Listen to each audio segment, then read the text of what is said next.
Hello everyone, welcome to the channel. आइए करते हैं निबंध। निबंध कैसे लिखा जाता है, क्या क्या बातें ध्यान रखनी चाहिए निबंध लिखते समय, निबंध में मैक्सिमम मार्क्स कैसे अर्जित करें, इन सारे पहलू पे चर्चा करेंगे। जो लोग हमारे पेड बैच से जुड़ना चाहते हैं तो पीसीएस वंडर टेलीग्राम चैनल से जुड़ेंगे। वहाँ पर आपको पेड बैच से रिलेटेड डिटेल उपलब्ध रहेगी। तो आइए करते हैं। देखो, निबंध में क्या क्या होता है। प्रस्तावना, भूमिका। इसकी जो शब्द सीमा है वो है 100 से 120 शब्द। ठीक। सबसे पहले भूमिका में क्या क्या होता है, परिभाषा लिखेंगे निबंध की। निबंध के मूल सार तत्व, जिस पर बेस्ड निबंध होगा वो सारी चर्चा करेंगे। उसके अलावा कुछ भी फालतू नहीं लिखना है। निबंध के पूरे सार को बताया जाएगा कम शब्दों में। एक हिंट दी जाती है कि निबंध किस तरफ मुड़ रहा है। सूक्ति, कोट्स, चौपाई, दोहा आदि शामिल कर सकते हैं। और किसी भी कवि की सूक्ति या वाक्य सुझाव भी इसमें शामिल करने चाहिए, तभी आपका ये ऐसे इफेक्टिव और इफिशियंट होगा। तो ये चीज़ें आपको प्रस्तावना में ध्यान रखनी है। इसके बाद आता है आपका मुख्य विषय। इसमें आपके जो शब्द सीमा है 350 से 400 शब्द। तो इसमें क्या है, कोई भी शब्द है, सीमा को ध्यान रखना है। जैसे आपका मुख्य विषय में 400 के आसपास, प्रस्तावना में 100 से 120 और उपसंहार में भी 100 से 120 शब्द सीमा लिखनी है। इससे कम लेट से लिखेंगे तो आपके मार्क्स कटेंगे। मुख्य विषय में आपको क्या लिखना है, कारण बताना है ऐसे का, उसकी महत्व को समझाने हैं, क्या चीज़ें उसमें उपयोगी हैं, समस्याएं बतानी है, जो नेगेटिव पॉइंट है उसके क्या हो सकते हैं वो आपको मेंशन करने हैं। इसके अलावा आपको उसका उपाय, निराकरण, सलूशन बताना है। तो ये आपको कम से कम 4 पैराग्राफ बनाने हैं मुख्य विषय में। लगभग 100 शब्द के 4 पैराग्राफ बनाएंगे। ना छोटा पैराग्राफ होना चाहिए, ना ज़्यादा बड़ा। और ये मुख्य विषय जो लिखा है इसको लिखना नहीं है, ये पैराग्राफ में ही समाहित होता है।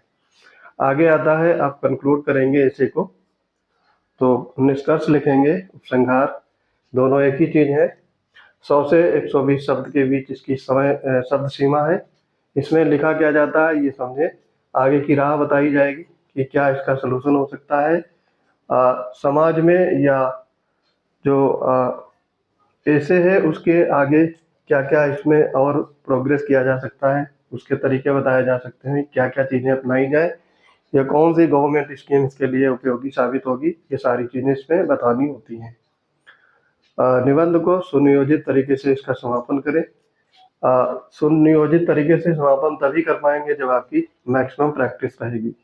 इसके बाद में उपर्युक्त बात जो आपने लिखी है प्रस्तावना में, यानी भूमिका में या फिर मुख्य विषय में, उसको ही सटीक विश्लेषण करते हुए ऐसे का द एंड करें। तो ये सारी चीज़ें आपको ध्यान रखनी है। तो आई होप ये चीज़ समझ गए होंगे। इसके अलावा हमारा चाणक्य निबंध बैच आज से स्टार्ट हो रहा है। तो इनके इनरोल अभी से शुरू हो रहे हैं, कल से ये बैच स्टार्ट हो जाएगा प्रॉपर वे में।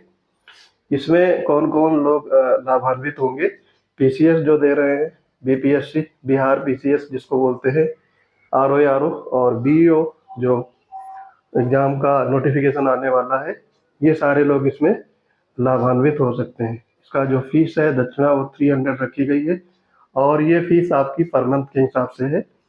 तो अगर आपको अच्छा लगेगा तो दोबारा फीस जमा करके आगे अपनी वैलिडिटी को एक्सटेंड कर सकते हैं। बैच कल से स्टार्ट होगा, आपको बताया जा चुका है। यूपी पीएससी या किसी भी स्टेट पीसीएस में 9 टाइप के निबंध पूछे जाते हैं। तो मंडे को आपका निबंध कराया जाएगा साहित्यिक, सामाजिक और राजनीतिक से। ट्यूसडे तक आपको जमा करना है, ट्यूसडे के फर्स्ट हाफ तक।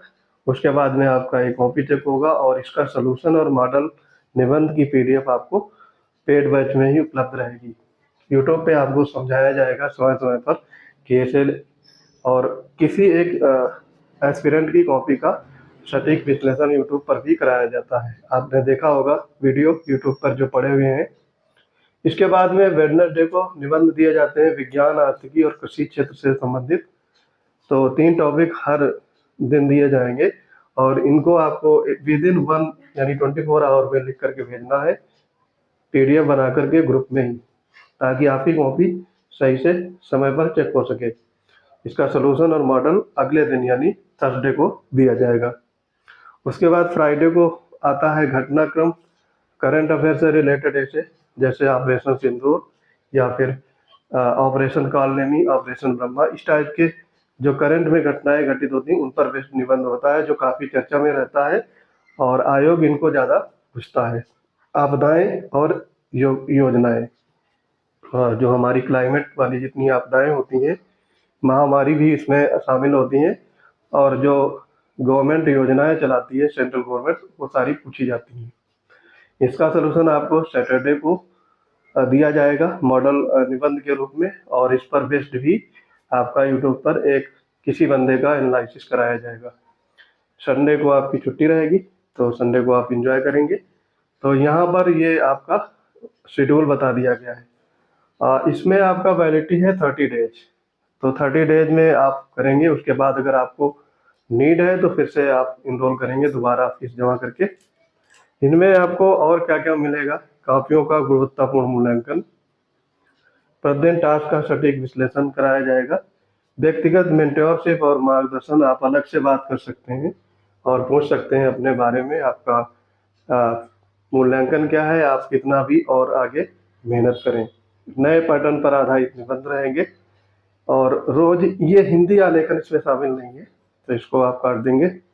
सभी टास्क के हस्तलिखित नोट्स और वीडियोज प्रोवाइड कराए जाएंगे, और एडमिशन फीस किसी भी हालत में वापस नहीं होगी, तो सोच समझ करके एडमिशन लेंगे, रिफंड नहीं होता है, ठीक है। अगर फिर भी आपकी कोई क्वेरी है तो कॉन्टैक्ट नंबर पर केवल व्हाट्सएप करेंगे, कॉल नहीं इस पर करना है। 9415023687, इस नंबर पर व्हाट्सएप करके अपनी क्वेरी का समाधान कर सकते हैं। तो आई होप आपको समझ में आ गया होगा।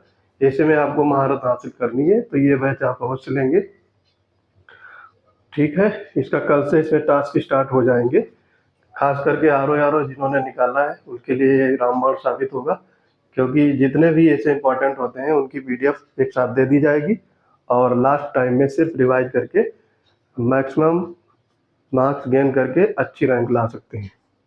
तो मिलते हैं अपने अगले इंपॉर्टेंट अपडेट के साथ, तब तक के लिए पढ़ते रहिए। जय हिंद।